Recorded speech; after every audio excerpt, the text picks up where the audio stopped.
será isto? Parece interessante, não achas? Sim, mas ainda não percebi ao certo que podcast é este. Olá, sejam bem-vindos. Fiquem à vontade, como se estivessem em casa. Sim, este podcast é uma conversa informal entre nós, alguns dos formadores do FICA. Uma palavrinha que significa formação para a iniciação cristã de adultos. Trabalhamos há alguns anos desde a paróquia de Nossa Senhora da Ariosa, na cidade do Porto. Somos leigos e estamos à procura de dar de graça aos outros o que de graça recebemos. Ah, leigos. Sim, gente comum, com trabalho, casa, família, correrias. Sim, tal e qual. Sou a Ana. Eu sou o Zé Pedro. Eu chamo-me Mafalda. Eu, Paulo. E eu, Sandrina. Ok, vamos lá ouvir o que sai daqui. Sim, estou curioso. Será que vão falar todos? Sim, hoje vamos falar de todos, de forma excepcional, porque este episódio é especial. Fiquem connosco até ao final. Prometemos que vai valer a pena.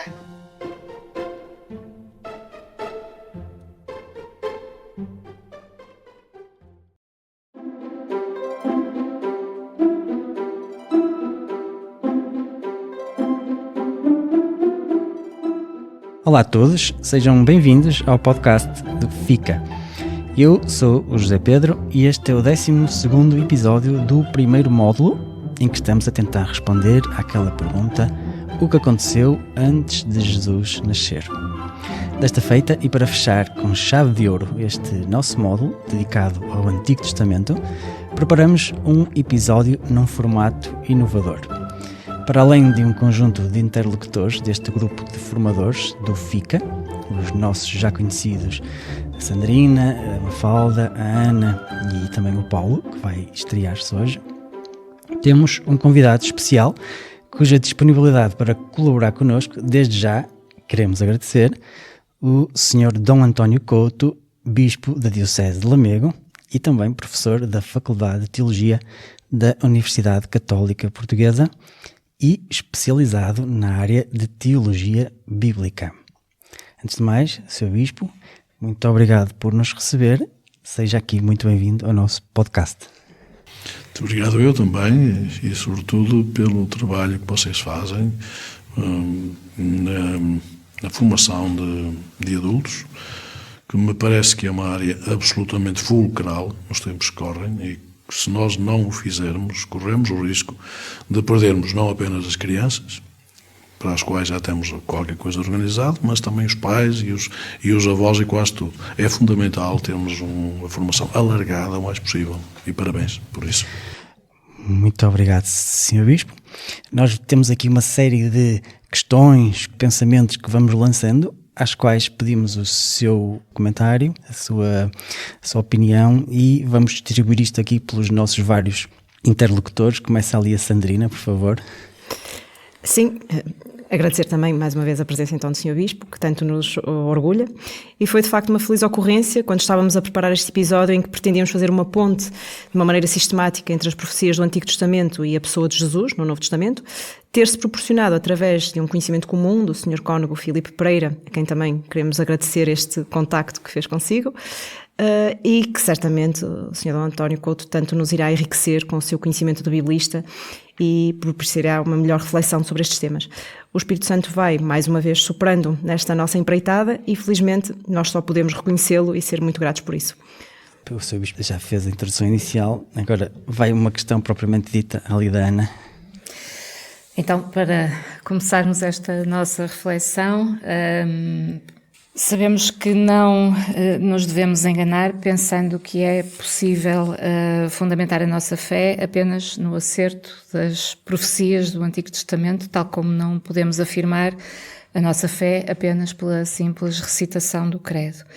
Acreditamos antes que é possível aprofundar o sentido da nossa fé meditando no significado das profecias, assim como podemos também conhecer melhor a nossa fé meditando no credo que recitamos todos os domingos. Tendo em conta isto e este contexto que queríamos aprofundar um pouco mais neste episódio, pedi ao Sr. D. António Couto que nos fizesse aqui uma reflexão genérica sobre quem eram e de que modo nos interessam ainda hoje, como cristãos dos tempos atuais, os profetas do Antigo Testamento. A nós interessa-nos toda a Escritura, toda, desde a primeira página, ou a primeira linha, ou a primeira palavra, até à última. Interessa-nos toda. E hoje já ninguém lê um versículo isolado, ou uma palavra isolada, ou um capítulo isolado. Hoje a gente tem que ler toda a Escritura com toda a Escritura. Isto é, uma linha ou uma palavra que está lá para trás, no Antigo Testamento, fica muito mais enriquecida quando a gente a lê ao longo de toda a Escritura, ou tendo em conta toda a Escritura. O todo é mais importante que qualquer uma das suas pequenas partes, e por isso é sempre necessário isso. Claro. Quanto às profecias, aos profetas do Antigo Testamento e àquilo que eles dizem, talvez a primeira coisa importante seja dizer que um profeta não é um pré-feta. Que as pessoas habitualmente têm essa noção errada de que um profeta é um pré-feta. Pré-feta é aquele que prevê ou que prediz antes do tempo, sei lá, diz hoje aquilo que vai acontecer daqui a 100 anos. Isso não é um profeta. É um pré-feta. E nós temos aí muitos adivinhos e bruxos que fazem muito bem este trabalho. Muito bem, isto é, depois enganam-se sempre, não é? Mas, digamos, é a especialidade deles, mas não é dos profetas.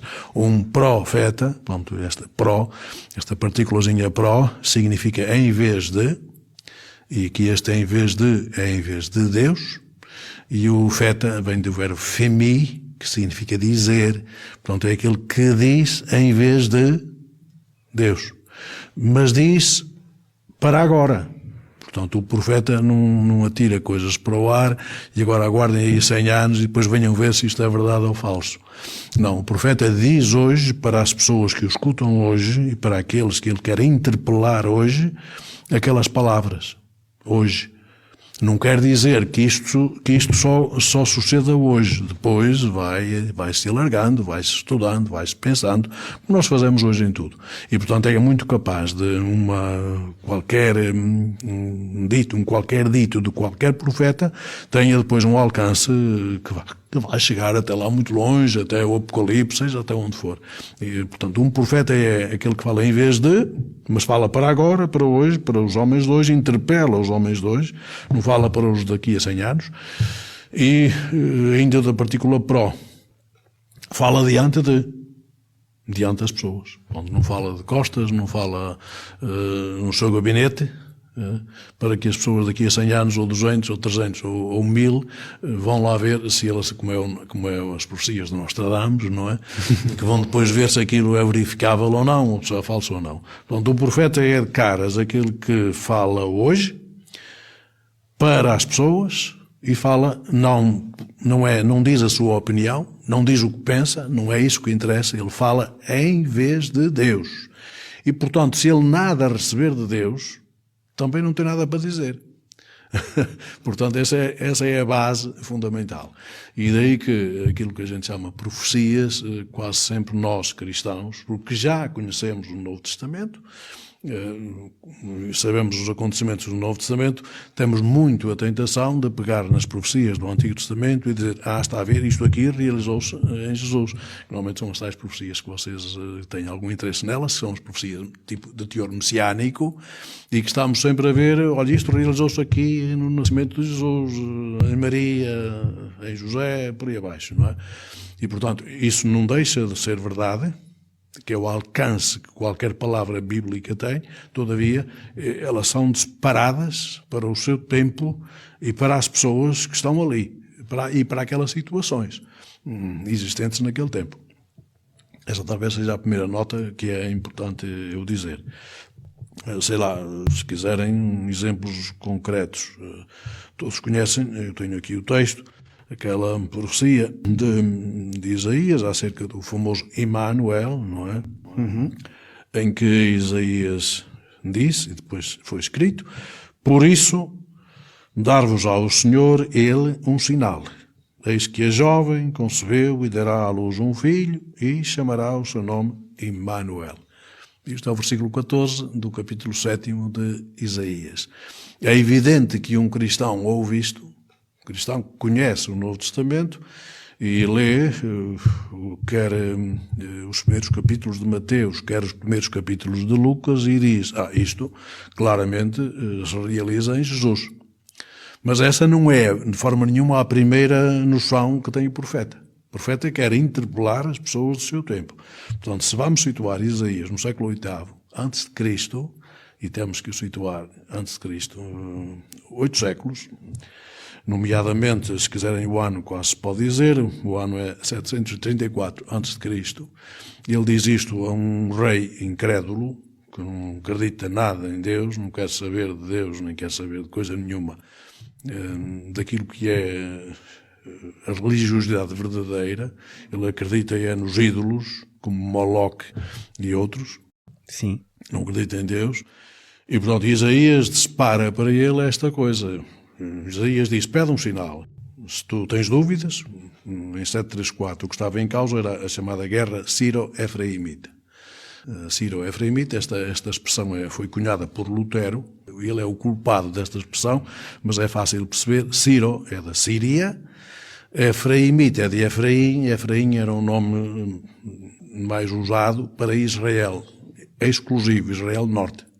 Porque naquela altura tínhamos 2 reinos. Tínhamos o reino de Israel, propriamente dito, que era a norte, com a capital em Samaria, e depois tínhamos o reino de Judá, com a capital em Jerusalém. Exatamente. O que sucede aqui é que a Síria, capital Damasco, a Síria e Israel, norte, capital Samaria, e os seus reis tinham-se juntado, tinham-se coligado para fazerem face à grande Assíria.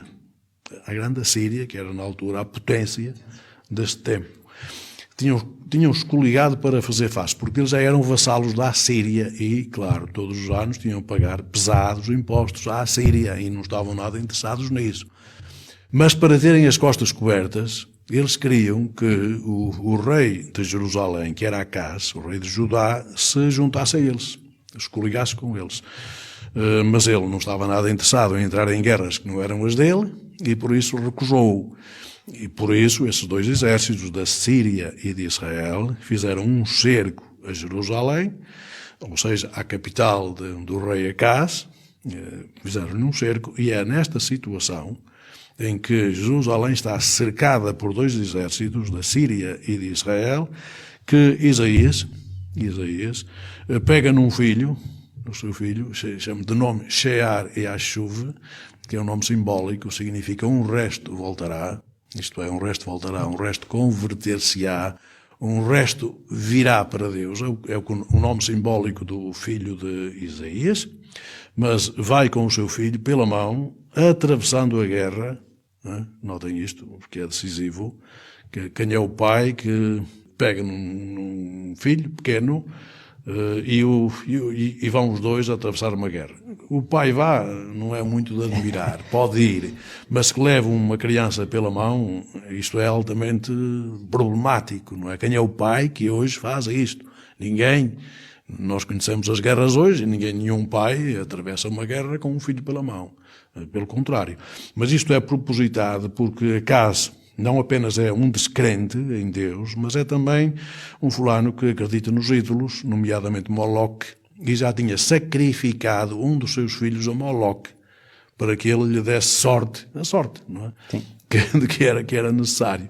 E é nestas circunstâncias que Isaías vai então ao encontro de Acaz com o seu filho pela mão para dizer: eu não sacrifico os meus filhos e trago este pela mão e atravesso a guerra, não tenho medo. E diz exatamente a Acaz: não tem calma, não tenhas medo, acredita, e pede um sinal. Pede um sinal. Se tens dúvidas, pede um sinal de que Deus está do teu lado e que Jerusalém não vai ser transtornada por estes 2 exércitos. Uhum. E ele diz: não peço um sinal, não quero tentar a Deus. Ele não acredita em Deus, como é que quer tentar a Deus? É uma maneira para ele se escusar de pedir o sinal. E então Isaías diz, bom, tu não pedes o sinal, mas Deus dá-te na mesma o sinal. E o sinal é que a jovem concebeu e dá à luz um filho e o seu nome será Immanuel. Portanto, a gente ouve isto, como disse, Immanuel significa conosco Deus, Deus conosco. A jovem, que nós depois passamos para a Virgem, é assim que está no Novo Testamento, a Virgem, porque é a Virgem Maria, aí está a profecia, que vai fazendo o seu corpo, a sua viagem. A profecia faz a sua viagem. E ele disse para Acás. Portanto, Isaías fala para Acás e para os descrentes daquele tempo e que acreditam mais nas forças militares do que em Deus. Pronto, é para isso. E então, Isaías diz isso naquele tempo. A jovem concebeu. A jovem é a esposa de Acás, chamada Abia. Concebeu. Acás tinha 20 e poucos anos, era ainda um jovem, e a sua esposa também. Concebeu e dá à luz um filho, e o seu nome será Immanuel.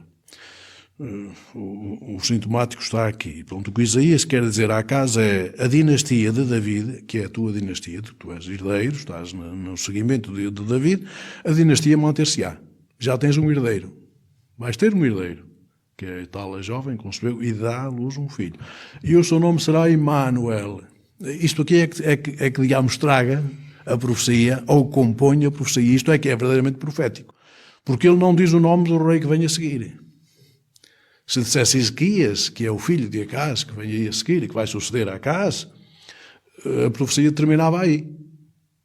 O seu nome será Ezequias, pronto, nascido Ezequias e cumprida a sua função, terminava a profecia. Como ele diz Immanuel, isto é, Deus conosco, a profecia não tem fim.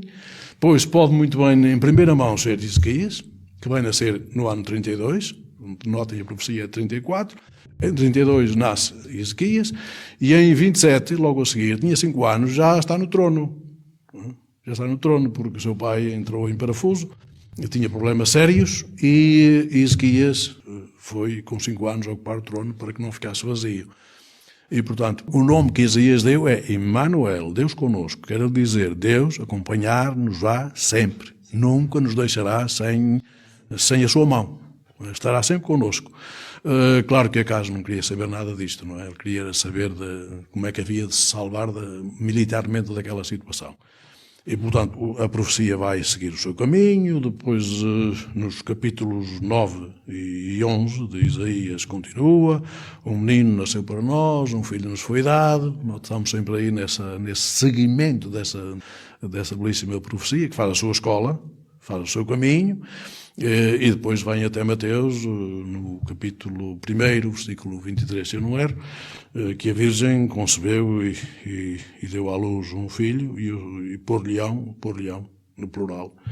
Aqui não, aqui em Isaías é por-lhe-á, o nome de Immanuel, e no dito de Mateus, que revê, ou está a olhar para esta profecia, e por-lhe-ão no plural, porque Jesus vem para todos os povos, não é só para um povo. Não é só para Israel. Portanto, por-lhe-ão, isto é toda a humanidade, por-lhe-ão no plural, o nome de Immanuel, Deus conosco. E, portanto, Mateus atualiza muito bem este dito de Isaías. E, portanto, a profecia continua válida. Até que, de certa maneira, se vê completamente realizada no Novo Testamento, nomeadamente em Mateus 1:23. Não quer dizer que ela não tenha feito o seu caminho, fez. Qualquer rei que vai nascer depois de Ezequias, que vai aparecer, vai ser visto nessa linha.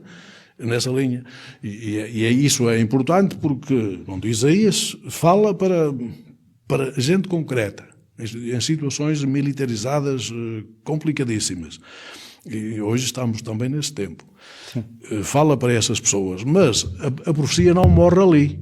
Não morre com o nascimento de Ezequias, porque ele não diz chamar-se-á Ezequias. Se dissesse chamar-se-á Ezequias, pronto, acabou em Ezequias. Como diz chamar-se-á Immanuel, então isto vale para sempre. Vai valendo, época após época, até que chega ao nascimento de Jesus, e Mateus a completa aí e olha para trás e vê. Mas, portanto, repito, o profeta fala para o seu tempo, para a sua audiência, para as pessoas que ele tem em mente, para aquelas com quem lida diretamente e quer interpelá-las. Essa é a ideia. E ainda hoje as nossas profecias devem ser assim. Sim, para o tempo atual. Para o tempo atual, e não, digamos, daqui a 200 anos vocês vão ver, não vão ver nada, porque não estão cá, não é? Senhor Bispo, já agora penso que a Mafalda também tem ali agora uma questão. Sim, eu tenho uma questão para lhe colocar. Em primeiro lugar, também agradecer o facto de nos ter recebido. E depois, ouvi falar do Evangelho de São Mateus. E, portanto, nesse Evangelho ouvimos Jesus dizer: não penseis que vim revogar a lei ou os profetas. Não vim revogá-los, mas levá-los à perfeição. Porque em verdade vos digo, até que passem o céu e a terra, não passará um só jota ou um só ápice da lei sem que tudo se cumpra.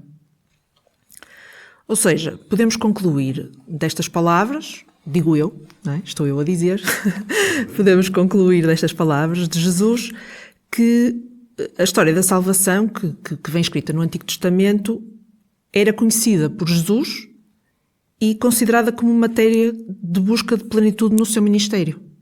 Concorda? É evidente que a primeira coisa certa, e fez bem o comentário, a primeira coisa certa é que qualquer judeu piedoso, e digamos dentro destas coisas, naquele tempo, no tempo de Jesus, e antes e depois, qualquer judeu piedoso sabia praticamente a Escritura de cor. Que é uma das coisas que nós hoje nem sabemos nem de cor, nem sabemos ler. Nem saber ler, é verdade. Nem a lemos. Pronto, isso é uma coisa que, em princípio, nos desnorteia a nós hoje, tanto tempo depois, que lemos com muito mais facilidade. Era muito mais difícil a escrita e a leitura no tempo de Jesus, e antes, muito mais difícil, e todavia eles sabiam aquilo de cor. E, portanto, que Jesus conhecesse a lei de Deus, que vinha lá desde trás do Velho Testamento, do Antigo Testamento, que a conhecesse é um facto. E que ele agora diga que não passará nada da Escritura e que tudo se cumprirá, tudo chegará ao seu cumprimento, também é verdade, tudo se cumpre. E aí está, que é tal leitura que nós chamamos de intertextual, uma tal leitura que está ali, um troço, um pedaço da Escritura, este pedaço não vale nada e estamos fora. Não deitamos nada fora. Tudo se aproveita, na Bíblia não há caixote de lixo. Não, isto é, não há nada que a gente diga, bom, isto aqui não serve para nada, bota-se fora, deita-se ao caixote do lixo. Tudo é extremamente importante. Por isso é que ele diz que nem um só iode, esse J que está aí é um iode, o iode é a mais pequena letra do alfabeto hebraico. Isto é, quem está ali a ver o alfabeto, a ver letras mais ou menos consistentes, e depois aparece lá uma letrinha que é quase um ponto. Quase insignificante. Sim, é pequenino, ele diz, nem sequer um iode se apagará da Escritura. É, tudo terá o seu cumprimento. E, portanto, quem é que vem dar o cumprimento? Obviamente que nós dizemos que é ele, é Jesus, o Filho de Deus, que vem levar a Escritura a cumprimento. E, portanto, de facto, toda a Escritura, por assim dizer, anuncia, ou se nós lermos atentamente o Antigo Testamento, nós vemos em contraluz. Contraluz é a gente ver desta maneira, não é? Em vez de eu ler assim, tenho aqui o texto, posso ler o texto e posso lê-lo assim, não é? Em contraluz, tenho que pôr. E a gente vê aqui passar um filme, este filme são, por assim dizer, uma mulher e uma criança, que atravessam estas páginas todas da Escritura e que depois se vêm cumprir, se quiser, lá está o Novo Testamento, a abertura do Novo Testamento em Maria e Jesus. Esta é a esperança judaica e é a esperança que envolve toda a Escritura, que havia de nascer, que havia de vir ao mundo o Messias, e portanto o Messias vem ao mundo, há de nascer de uma mulher. Pronto, é essa mulher e essa criança de que se está à espera que apareça. E portanto, isso é que é o cumprimento da Escritura, é que apareça essa mulher, que é a mãe do Messias, e que apareça o Messias. Que apareçam. Portanto, isso é o cumprimento total. Portanto, Jesus vem exatamente dizer isso, não vem cancelar nada, isto aqui deixa de ter valor a partir deste momento, tudo ganha valor, isto é, para ser ainda mais claro, se calhar, a palavra de Deus está lá, às vezes é incompreensível, ou quase incompreensível. O que Jesus vem dizer é disto que vocês estão a ver, desta palavra da Escritura antiga, tudo se cumprirá, nada será deitado para o lixo. E essa maneira de dizer que tudo se cumprirá é dizer que nós iremos ver as raízes dessa palavra. Agora, se calhar vemos só as folhas da árvore, ou os ramos da árvore, que é a escritura do Antigo Testamento. Vamos ver as raízes, porque a raiz é que dá estrutura e fundamento a toda a escritura. Portanto, iremos ver as raízes. Isto é que é levar a cumprimento. Portanto, é ver a árvore toda e não apenas aquilo que à primeira vista a gente consegue vislumbrar olhando para uma árvore. O que Jesus está a dizer é isso. Levar a cumprimento é, de facto, fazer com que tudo aquilo que lá está, inclusive aquilo que não se vê, que são os interstícios do texto, a gente vê as letras, não é? Qualquer um que começa a ler, lê as letras. Mas por baixo das letras há muito mais coisas. Digamos, nos intervalos, nos interstícios do texto, há ainda muito mais realidade. Isso é o que Jesus veio fazer. Levar a cumprimento, mostrar as raízes, os fundamentos todos somados. Jesus vem mostrar-nos Deus, vem mostrar-nos o Pai. Não é?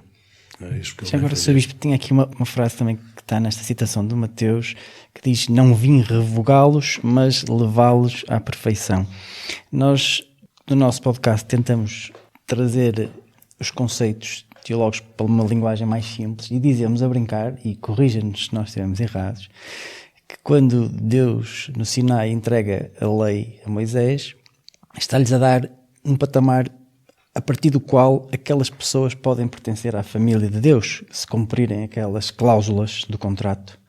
E a brincar chamamos a isso os mínimos olímpicos. Comparando com os Jogos Olímpicos, ou seja, se eu quero ir aos Jogos Olímpicos, tenho que atravessar os mínimos olímpicos. E depois, a brincar também dizemos, sempre a brincar, com uma metáfora muito fraquinha, como costumamos dizer, que quando Jesus vem, também no monte, no lugar das bem-aventuranças, quando cita as bem-aventuranças, vem-nos mostrar a perfeição. E nós dizemos a brincar que Jesus agora põe-nos a lutar pela medalha de ouro. É correta esta analogia que nós fazemos ou está muito desfasada? Não. da realidade? A sua analogia ajuda a compreender, e penso que as pessoas, por essa analogia, conseguirão compreender mais do que aquilo que já compreenderam agora. Portanto, passarão a compreender mais. Se quiser, do meu ponto de vista, onde nós lemos, por exemplo, na Escritura Antiga, no Antigo Testamento, ama o teu próximo como a ti mesmo, não é? Isso é uma ordem. Sou a lei, não é? Sou a lei. Ama o teu próximo como a ti mesmo. Sou a lei. Evidentemente que Jesus vai levar isto mais fundo. Aí está, vai levá-lo até aos fundamentos, até às raízes. E, portanto, como é que ele nos vai ensinar? Ele vai dizer: pois vós ouvistes, e estes ouvistes, e vem lá no Antigo Testamento, ouvistes dizer: ama o teu próximo como a ti mesmo. Porém, eu digo-vos, aqui está, ele vai dizer as coisas mais fundo, porque amar o próximo como a ti mesmo é muito complicado, porque há gente que nem sequer se ama a si mesma. Como é que vai amar os outros? Se ama os outros como a si mesmo, depois não os ama porque também não se ama a si mesmo, não é? Muito Portanto, bem. isto é uma coisa que às vezes só há falso. O que Jesus vai dizer, está aí: porém eu digo-vos, amai o vosso próximo como eu vos amei. E aí as coisas complicam-se muito mais, porque todos nós sabemos como é que Jesus amou, como é que nos amou, não é? Como é que nos amou? Pois, dando a vida por nós. Portanto, isto é que é levar as coisas ao fundamento, porque amar os outros, a gente diz muito: sim senhor, eu amo os meus vizinhos, os familiares, aqueles que batem à minha porta, a gente ama, estamos com eles, muito bem, pois é possível. Agora, amar até dar a vida, isto é explosivo, não é? E aí está, isso que sou ao mandamento e que está no Antigo Testamento, amar o próximo como a mim mesmo, isso depois explode com o dizer de Jesus: amai-vos uns aos outros como eu vos amei. Isto já é uma história. Então temos que perguntar: então e como é que ele nos amou? Já sabem como é que ele nos amou. Aí é que todo o Antigo Testamento vem borbulha, não é? Borbulha de forma incandescente, vem ao de cima e a gente vê, de facto, o que está na base. O que está na base é isto. E Jesus vem trazer isto ao de cima. E é o que importa verdadeiramente. Imaginem vocês que a gente punha este mundo a fazer isto que Jesus disse: amar-nos uns aos outros como Ele nos amou. Isto virava tudo, não é? Virava tudo do avesso. Amá-los como a mim mesmo, nem por isso. Medalha de ouro aí, não se verifica. Podemos concluir que há muita falta de amor próprio no mundo. Também. Sim, pecámos todos logo aí, não é? Porque Exatamente. nos limitamos a isso, nós também desligámos-nos, não levamos isto muito ao peito. É assim, não é? Digamos, o português suave, assim, a gente vive assim. Mas, de facto, viver ou amar como Jesus viveu, como Jesus amou, me amou e nos amou, isso aí muda tudo de figura, mas é aí que nós temos de chegar quando queremos levar as coisas a cumprimento, ao seu verdadeiro cumprimento. Vamos à perfeição, como diz à perfeição. Isso é que é a perfeição do amor. O amor não é isso que a gente diz, só amar como te amas a ti mesmo, não é nada, ou pode não ser nada. Pode ser uma mão cheia de nada. Pode, e muitas vezes é. Agora, amar como Ele nos amou, aí temos toda uma história na nossa frente. E não podemos fugir a essa história.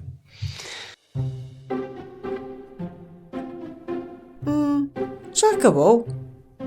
Não, deve ser intervalo. Está a ser interessante, não achas? Sim, que convidado excepcional. Acho que o episódio merece um like. Verdade. Para estes projetos crescerem, acho que seguir o canal também faz a diferença.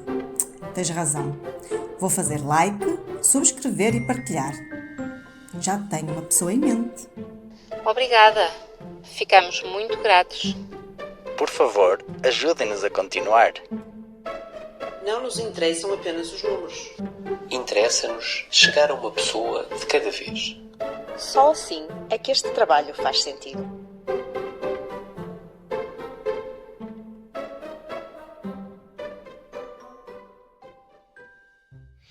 Voltando aqui às profecias, mais de 300 sobre o Messias, cujo cumprimento a Igreja reconhece em Jesus no Antigo Testamento.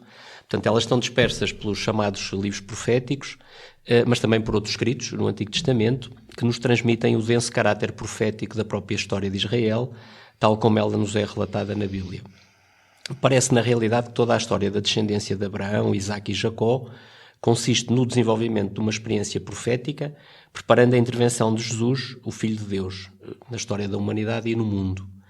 Podemos olhar para ela deste modo como sinal de que a Bíblia é um todo harmónico, escrito por mão humana, mas inspirada por Deus? Isso é evidente. Isto é assim que a Bíblia tem de ser lida, não é? Como verdadeira palavra de Deus.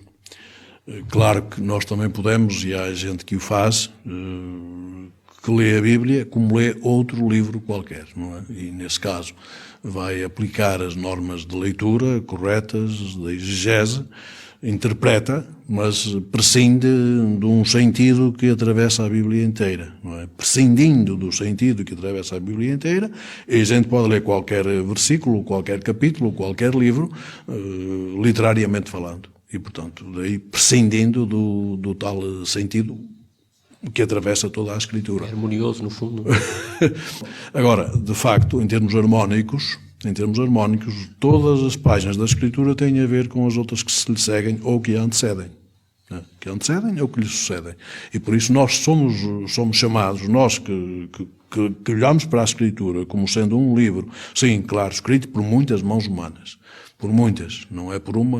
Normalmente aquilo que nós lemos quando lemos um romance é obra de um autor, é só de uma mão e de uma cabeça no pensamento, enquanto que a Bíblia é escrita por muitas mãos, por muitos pensamentos, por muitas pessoas. E, portanto, é diferente de todos os livros que a gente tem na mão e que sabe, este é deste autor, este autor pensa, a gente até já sabe habitualmente o que é que ele pensa. E, portanto, sabemos mais ou menos como é que vai ser o desenrolar da história que ele está a contar, mas a Bíblia é de tal maneira variada, porque mete imensas mãos, imensas pessoas. Eu costumo até dizer, quando dou aulas lá aos alunos, que a Bíblia, se a gente a espremer bem espremida, sai sangue. Tantas são as vidas que estão ali atravessadas naquelas páginas, naquelas linhas, naquelas palavras. Portanto, não é uma mão, não é uma pessoa, são muitas pessoas que estão ali entaladas, por assim dizer, naquele livro, de tal maneira que apertado sai sangue, e evidentemente que sai também o sentido objetivo que Deus dá àquelas páginas. Digo sentido objetivo porque habitualmente nós procuramos lá, ou naquilo que estamos a ler, procuramos o sentido subjetivo, que é o sentido que eu quero dar àquele texto, ou então o sentido transsubjetivo, que é o sentido cultural das culturas. Pensa-se isto hoje e, portanto, é isto que eu vejo lá nas páginas. Não, o sentido objetivo é o sentido que Deus quis dar àquela página, ou àquelas páginas.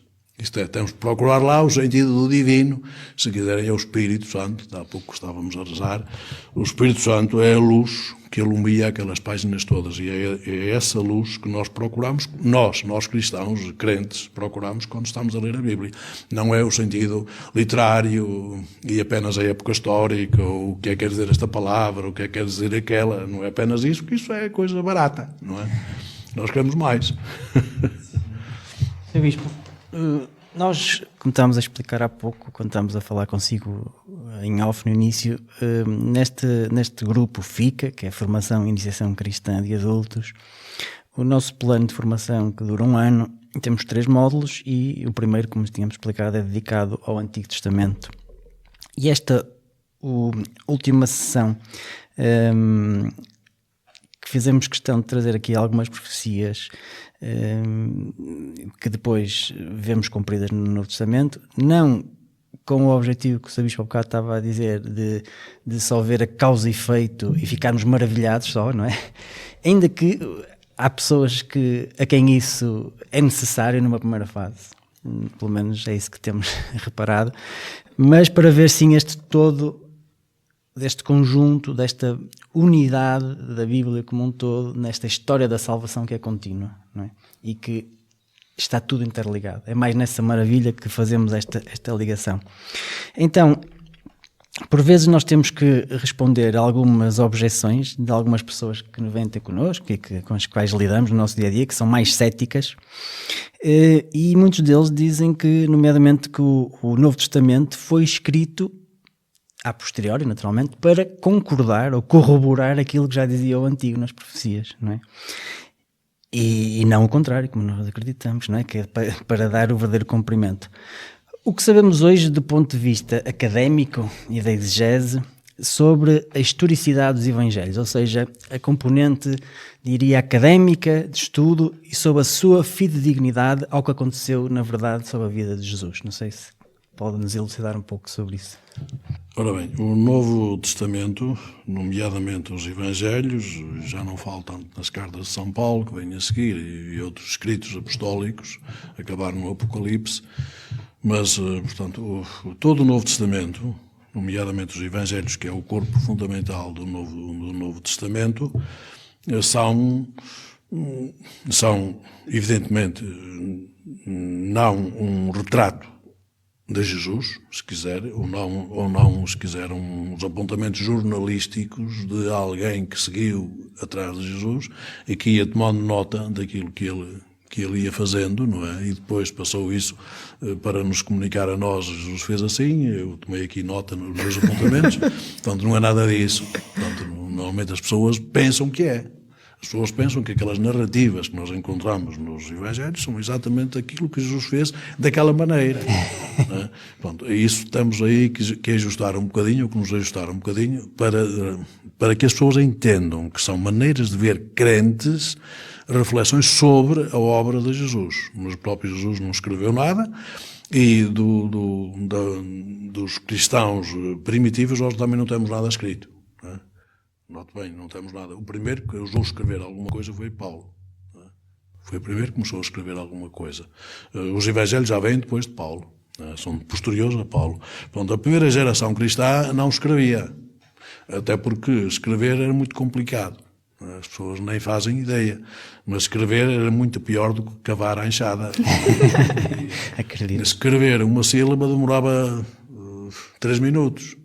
Uma sílaba. Bom, a gente tinha que ser escrito em papiro. E o papiro é um material muito frágil.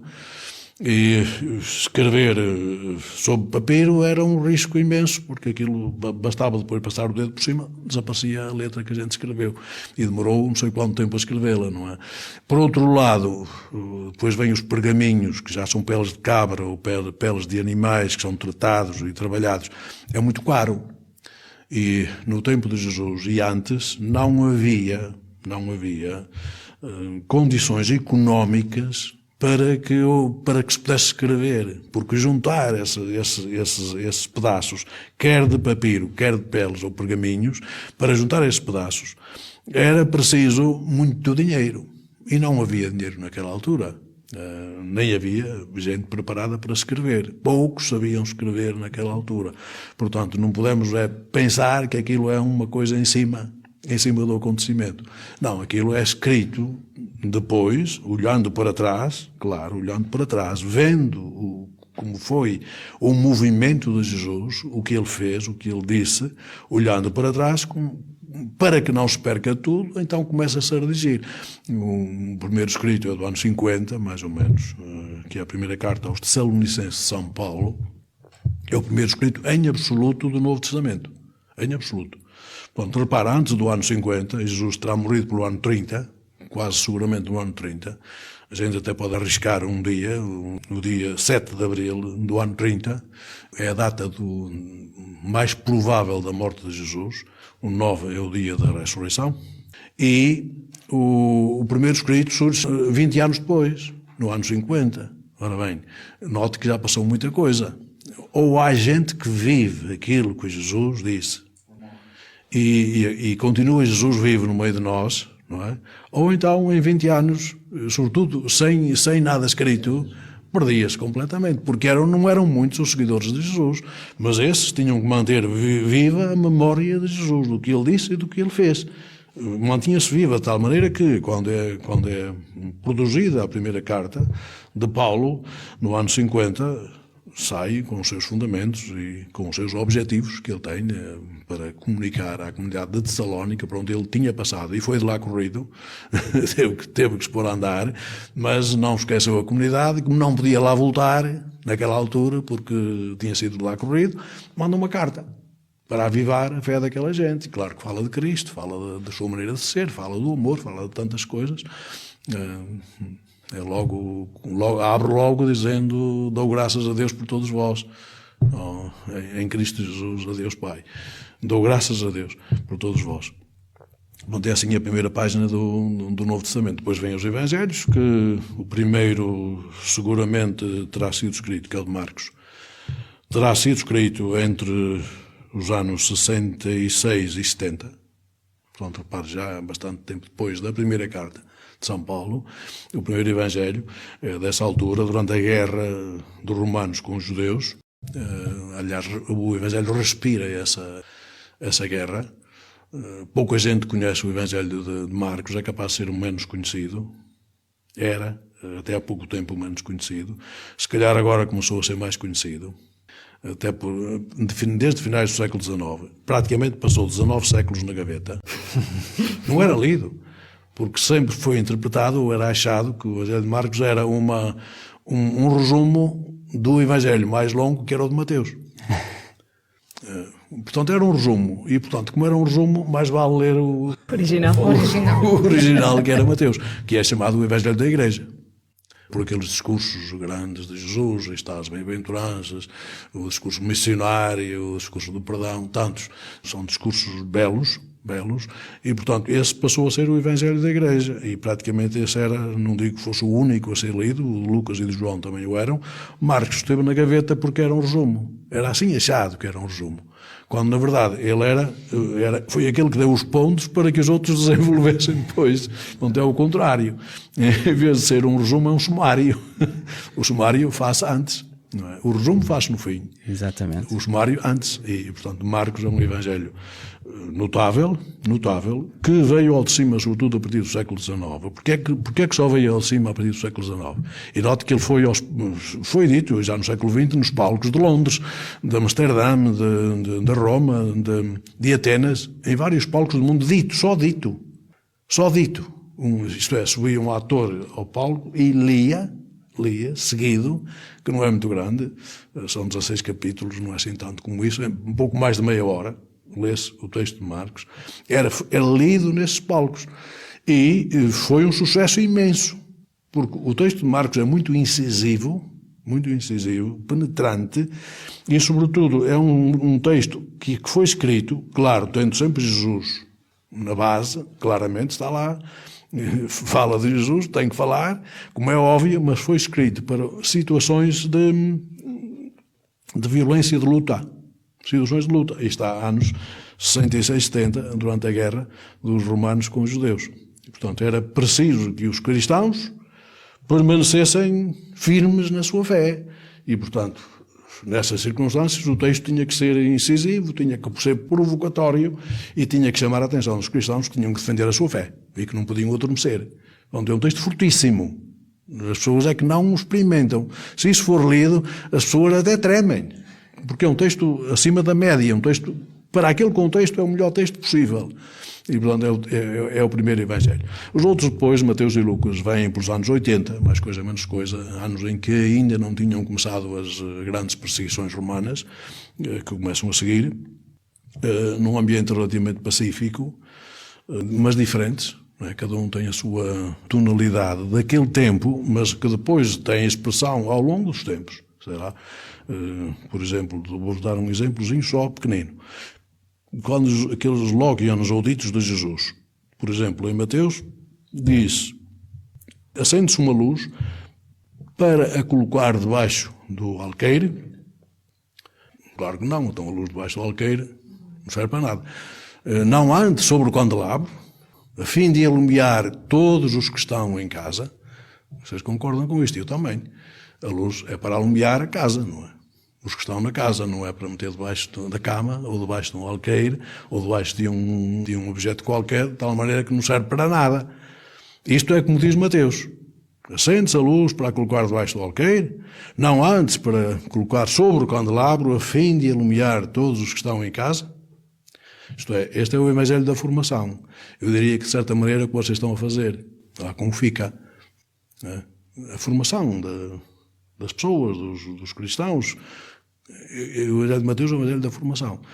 Quer ver como escreve Lucas, a mesma coisa, o Evangelho de Lucas, que são quase contemporâneas, mas cada um tem a sua maneira de ver.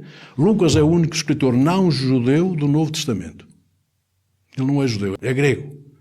E conheceu o Evangelho, ou seja, conheceu Jesus, conheceu a história de Jesus, porque alguém lhe levou. Paulo, não é? Talvez, mas eu penso que ele não conheceu Paulo. Não?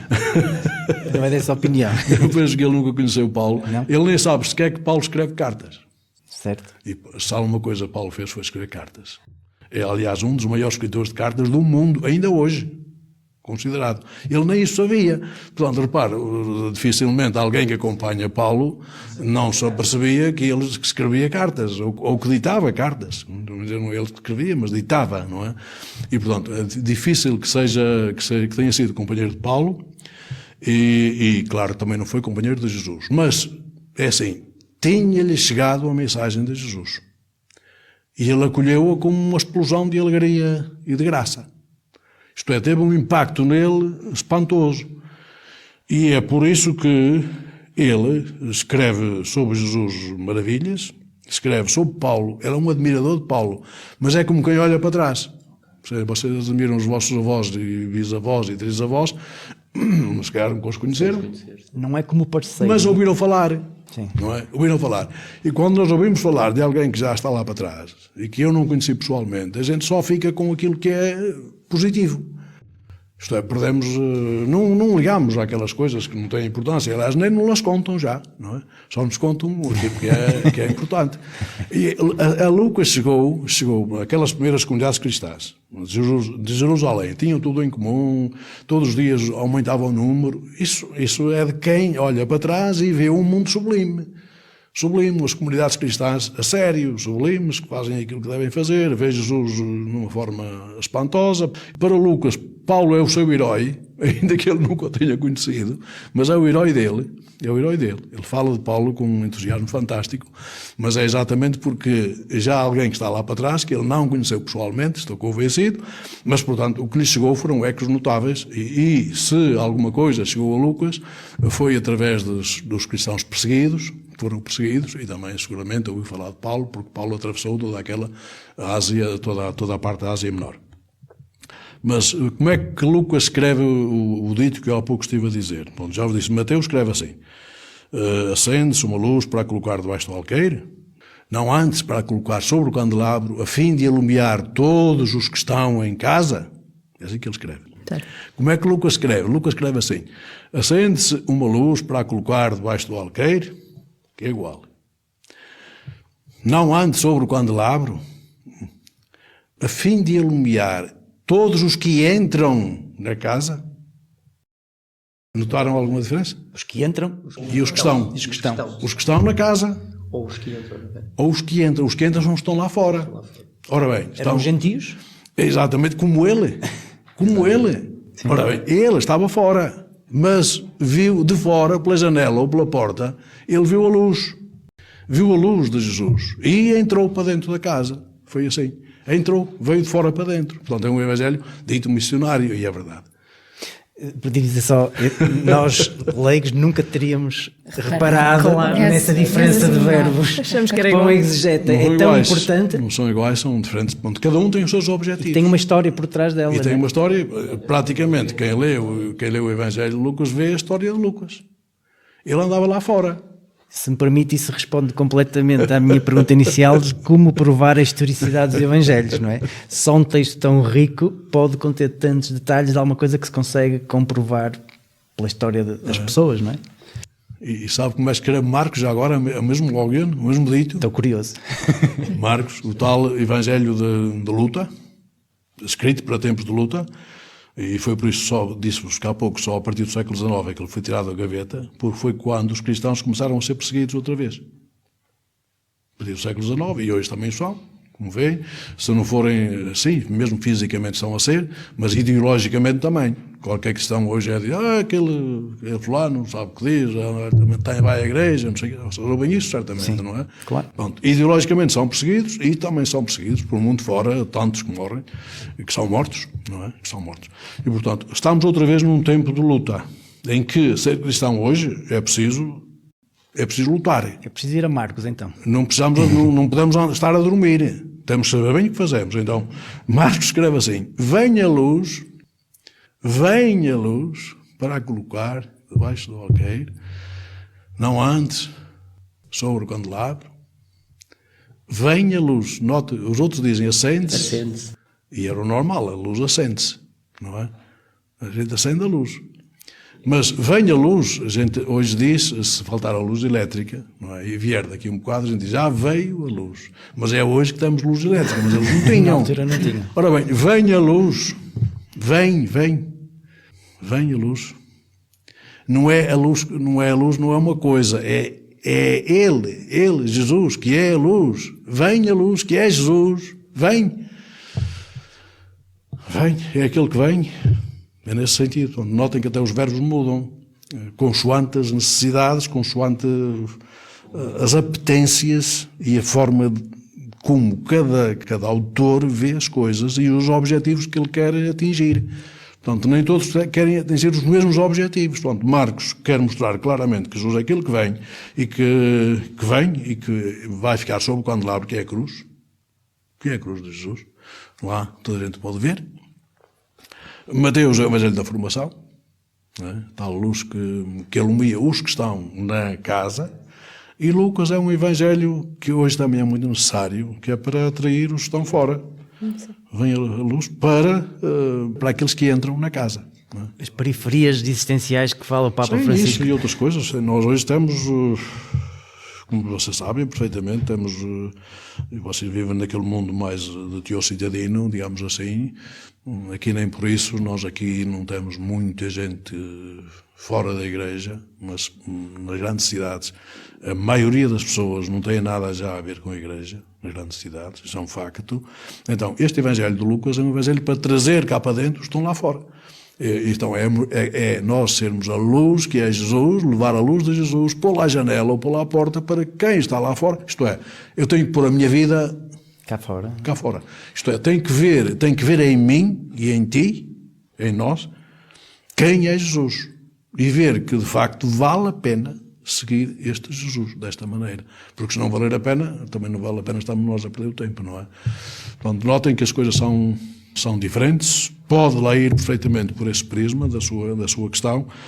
De facto, os evangelhos têm chão, não são ideias que um fulano qualquer expôs, deixa cá escrever uma coisa bonita sobre Jesus, aqui 2 palavras.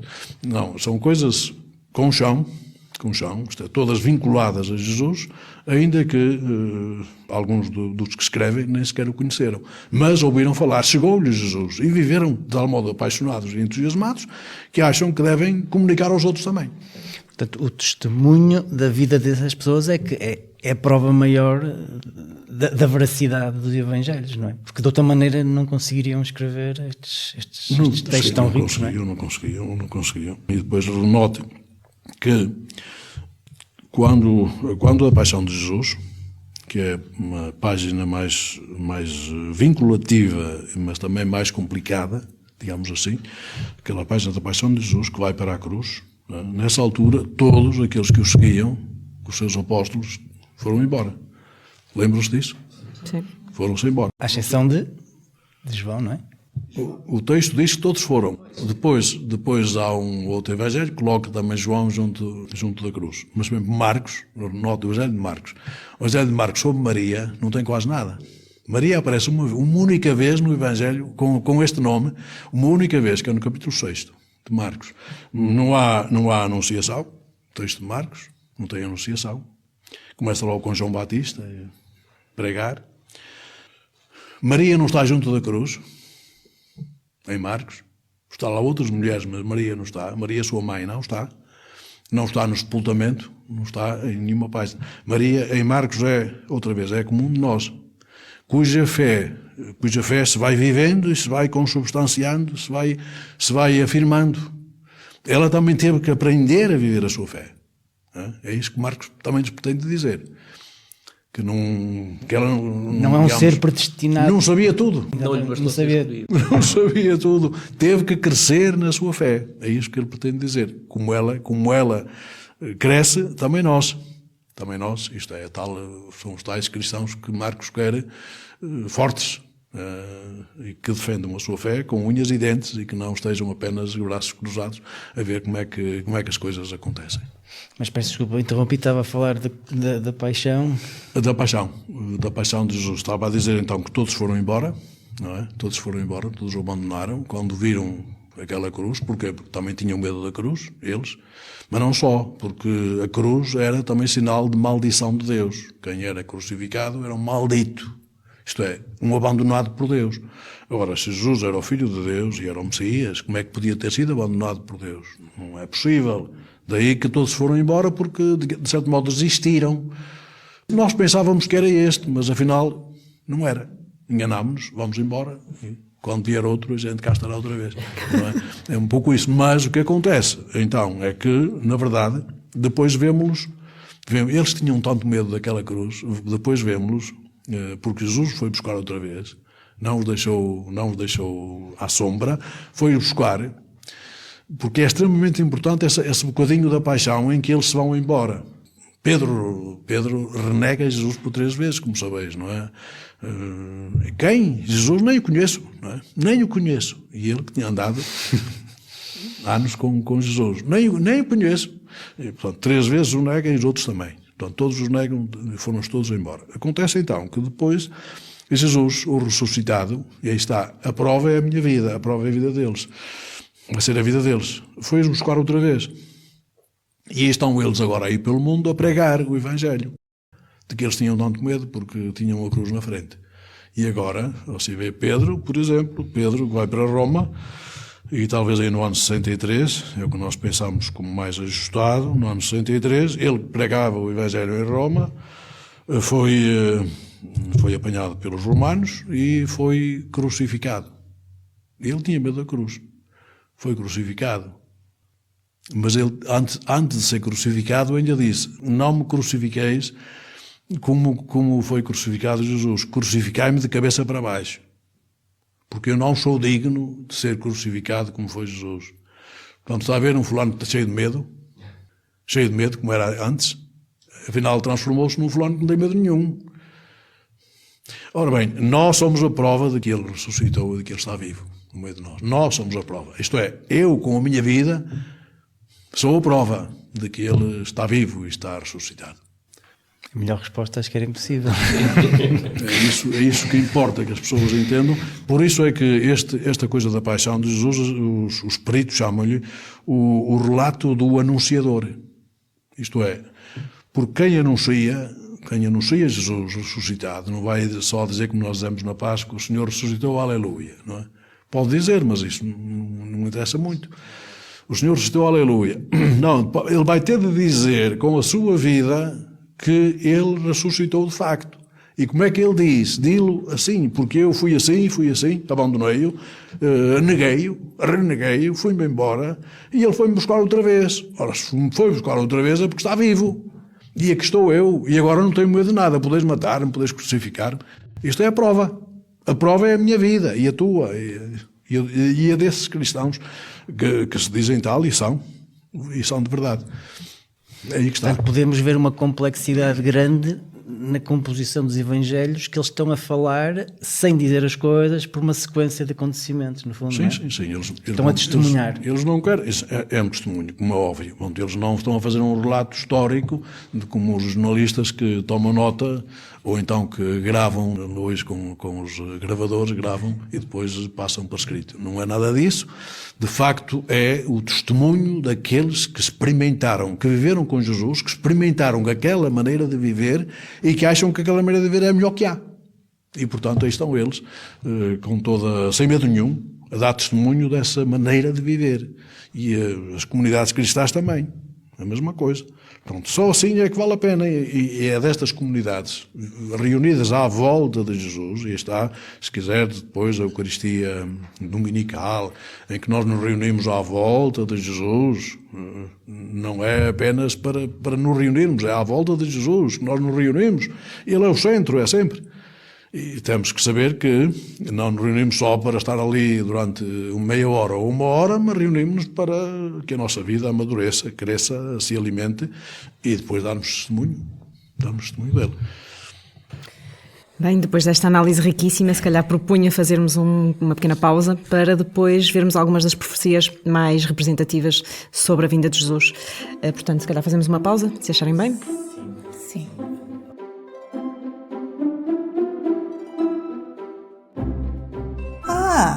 Isto vai continuar. Sim, pelos vistos a conversa ainda vai a meio. Tal e qual. Esta conversa com o Sr. Dom António Couto, Bispo de Lamego, estava tão interessante que, felizmente, se estendeu no tempo. Assim, decidimos que este episódio, 12, último do módulo 1, teria 2 partes de 1 hora cada. Por agora, fica concluída a primeira parte e, daqui a uma semana, publicaremos a segunda. Fiquem atentos, não percam, porque promete. Fiquem connosco, ficamos juntos.